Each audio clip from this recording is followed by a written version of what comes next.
Hello students, welcome back to my channel. Today I have brought a plot summary of Pot of Gold starting from Act 1 till Act 5. But don't forget to watch the previous videos as well. To begin with, we have Act 1, the prologue and Euclius' miserliness.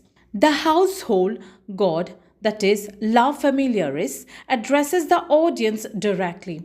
He explained he has protected Euclius' family for generations. Euclius' grandfather had hidden a pot of gold in the house. The god allowed the gold to remain hidden for years because Euclius' father was greedy. Now he reveals the gold to Euclid because of the goodness and purity of Euclid's daughter Phaedria. The god also revealed that Phaedria is secretly pregnant by a young man, Lyconetes. The audience now know the secret that the character do not. To begin with, the introduction to Euclid.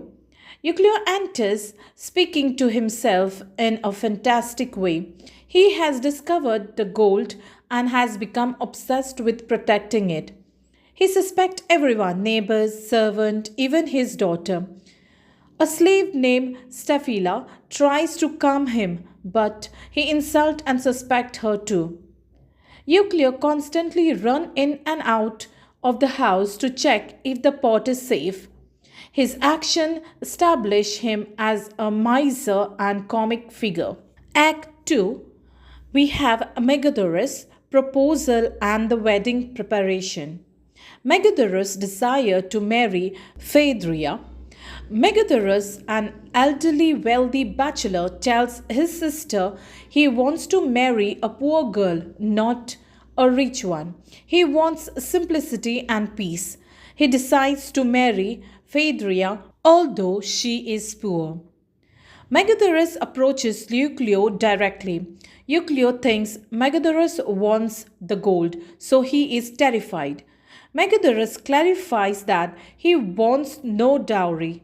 Euclid is relieved because he can marry off his daughter and he can keep the pot of gold hidden.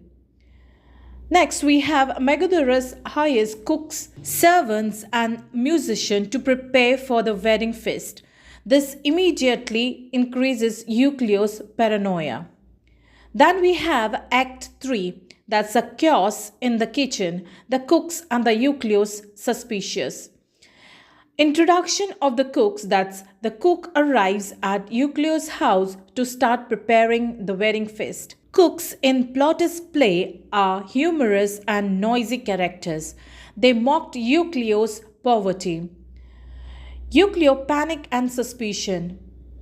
Euclid sees the cooks entering his house and becoming wild with fear. He thinks they will surely find the gold. He accuses them of stealing even before they begin cooking. Repeated running in and out.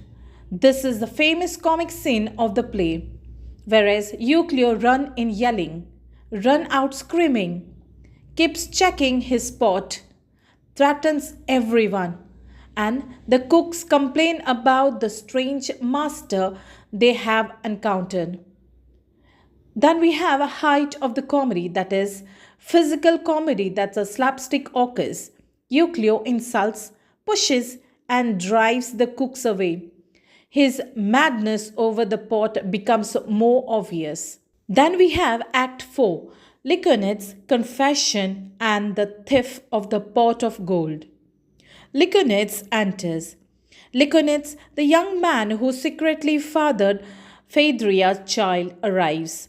He wants to confess to his mother and then approach Euclid. Conflict with Megadoros. Lyconetes learns that his uncle Megadoros is marrying Phaedria. He feels guilty and wants to stop the marriage. He sends his clever servant Stobulus to help him. Then we have Stobulus steals the pot.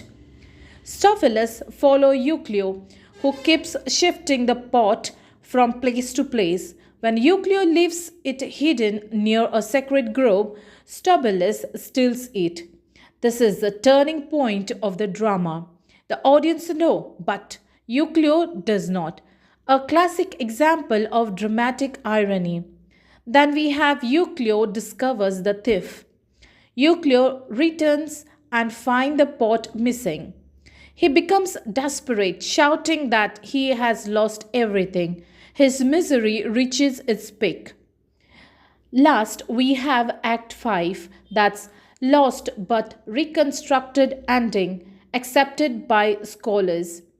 The original last act of Aulularia is missing in all surviving manuscripts, but based on references and the logic of Roman comedy, scholars reconstructed the ending. That's Stobulus is caught. Euclid eventually catches Stobulus or Lyconides confesses on behalf of his servant. The pot of gold is returned to Euclid. Then we have Lyconides confess everything. He admits he is the father of Phaedria's child. He asks Euclid's permission to marry her. Then we have Euclid relent, that is, he agrees to the marriage. He decides the Lyconides is a better match than Megadorus. Then we have Euclid gives the gold as dowry. In a moment of transformation, Euclid gives the pot of gold to his daughter for her wedding. This is the moral resolution of his misery nature. Last, we have comic closure.